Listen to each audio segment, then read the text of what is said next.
Hello दोस्तों, आपका स्वागत है एच टेक्निकल चैनल पर। आइए आज हम स्टार्ट करते हैं एक्सेल का न्यू ट्यूटोरियल, जिसमें आज हम सीखेंगे कुछ एक फॉर्मेट बनाएंगे और इफ़ की कंडीशन सीखेंगे और डिस्कस करेंगे हम एक सेल्स ट्रैकिंग फॉर्मेट पे, जिसमें सेल्स ट्रैक करी जाती है। तो उसका सेल्स का ट्रैकिंग फॉर्मेट कैसे बनता है, आइए हम उस पर बात करते हैं। तो आपको ये जो दिखाई दे रहा है, ये हमारे पास है sales lead tracking Excel template. तो इसको हम पढ़ते हैं, पहले समझते हैं क्या है ये। यहाँ पे देखिए लीड डेटा है, यहाँ पे लीड नेम जो भी होगा वो एंटर कर सकते हैं। यहाँ पे लीड कांटेक्ट, लीड का source, lead region, lead type, potential opportunity, chance of sale कितना है, सेल्स होने का चांस कितना है, फोरकास्ट क्लोज क्या है, वेटेड फोरकास्ट क्या है इसका। ओके, तो ये फॉर्मेट हमारे पास पहले से बना हुआ है, इसमें हम समझते हैं कि ये कैसे बना रखा है। फिर हम एक अपने आप एक फॉर्मेट तैयार करेंगे, जिसमें ये जो कंडीशंस यहाँ पे दे रखी हैं उसको हम लगाएंगे वहाँ पे, उसको सीखेंगे कि इफ़ की कंडीशंस को कैसे यूज़ किया जाता है। तो यहाँ पे देखिए इन्होंने लीड टाइप कुछ डाल रखे हैं, ये पोटेंशियल अपॉर्चुनिटी में डाल रखा है कुछ पेमेंट।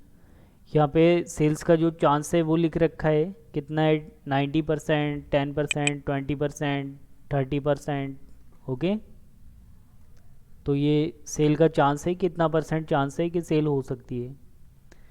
अब जैसे पहले डिस्कस किया था, देखिए यहाँ पे जो सम का फार्मूला पहले हम लोगों ने डिस्कस किया था, तो यहाँ पे इन्होंने सम का फार्मूला लगा रखा है। सम का फार्मूला यहाँ पे बता रहा है sum equal to sum, range दी है F7 से F30 की। तो F7 हमारा ये है, देखिए ये F कॉलम है और ये 7 नंबर रॉ है। देन यहाँ से ये 30 नंबर रॉ है और F कॉलम है। तो यहाँ से दिया है इक्वल टू सम F7 से F30 तक का जो भी डेटा आएगा इसमें वो यहाँ पे सम होगा। जैसे यहाँ पे अभी आ रहा है ये $6 लाख। ओके, अब देखिए यहाँ पे हम एंट्री कुछ भी चेंज करेंगे तो फॉर्मूला ऑटोमेटिक वहाँ पे काम करेगा। जैसे यहाँ हम लिख देते हैं 500, देखिए यहाँ पे कम हो गया। इसको लिख देते हैं हम 300,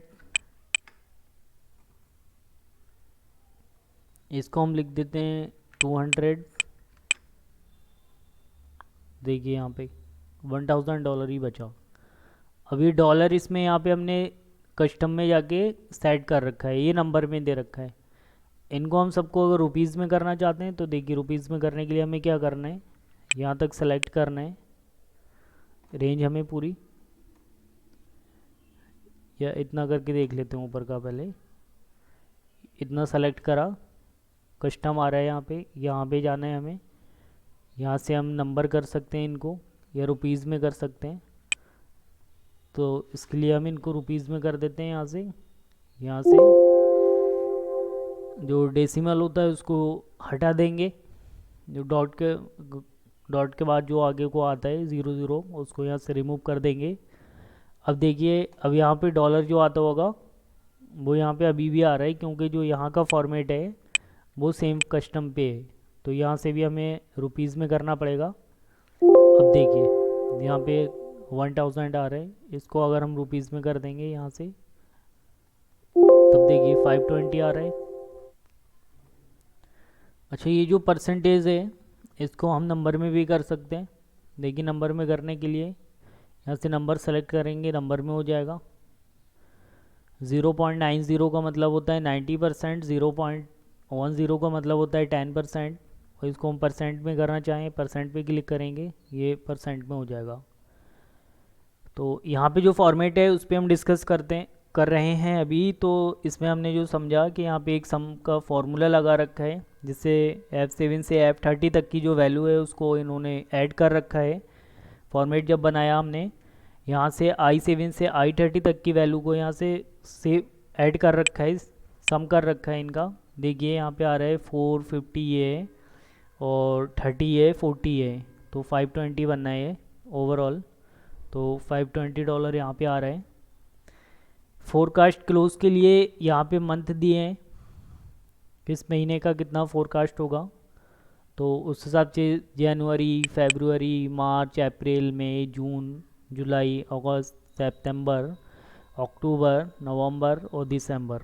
अब यहाँ से फिर से मंथ दे रखे हैं। उसके बाद में हम आते हैं फोरकास्टेड सेल्स। यहाँ से हमारी फोरकास्टेड सेल होगी, इसका एस्टिमेट एक बनाया जाता है। फोरकास्ट का मीन्स होता है कि प्री प्लान्ड होता है कि इतना सेल्स होगा हमारा इस महीने में, तो ये अजम्पशन एज्यूम करके और वहाँ पे अपडेट किया जाता है कि इस महीने में इतना सेल होगा, प्री प्लानिंग होती है। ओके, तो ये फोरकास्टेड सेल्स यहाँ, और इन्होंने यहाँ पे दिया है फोरकास्ट चार्ट। जो फोरकास्ट है इनका, उसका ये चार्ट आ रहा है यहाँ पे। फोरकास्ट रेवेन्यू बनेगा यहाँ पे इनका, जो वेटेड फोरकास्ट होगा मंथली, उसके बेस पे ये चार्ट बनेगा। आगे आने वाले कुछ वीडियोस के बाद हम चार्ट पे डिस्कस करेंगे चार्ट कैसे बनाया जाता है।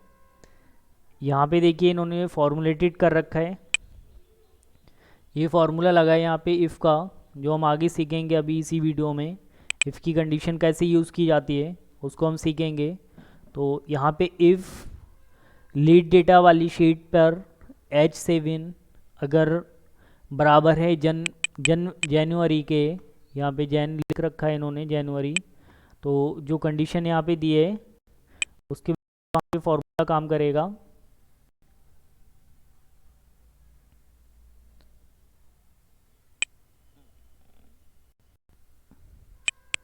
यहाँ पे जैसे कंडीशन इन्होंने रखी है, कंडीशन है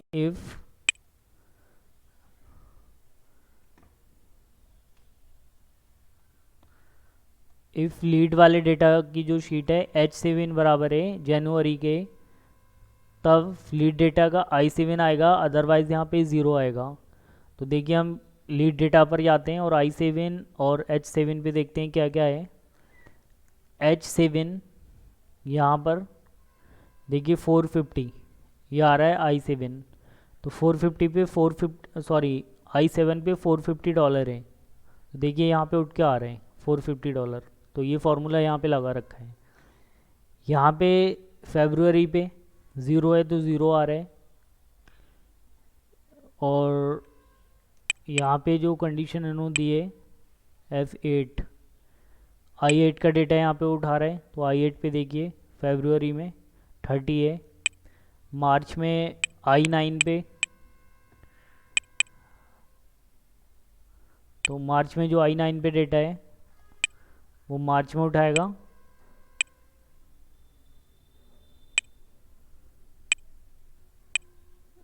कुछ टेक्निकल प्रॉब्लम आ रही, तो प्लीज़ आप देखते रहिए वीडियो को।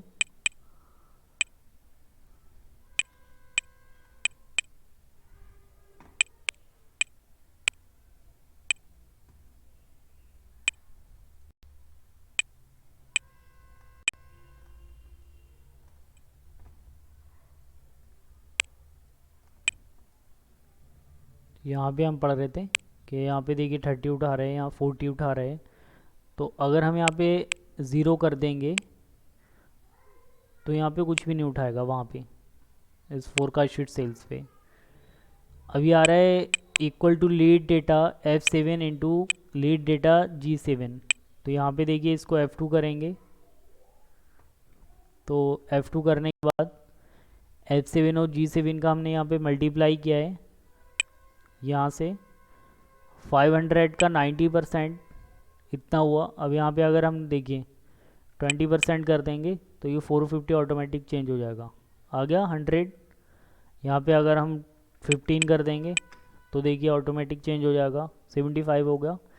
तो ये कंडीशन देते हैं हम। तो आइए हम अब सीखते हैं कि कंडीशन कैसे देते हैं और थोड़ा सा कुछ फॉर्मेट तैयार करते हैं। हम आते हैं न्यू एक्सेल शीट में, कंट्रोल N के साथ एक न्यू एक्सेल शीट आप ओपन कर सकते हैं।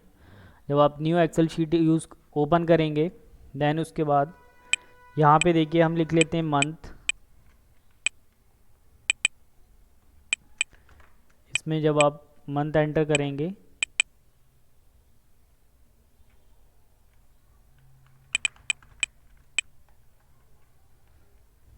सॉरी दोस्तों, कुछ टेक्निकल प्रॉब्लम है, तो वीडियो को हम यहीं पे समाप्त करते हैं। अभी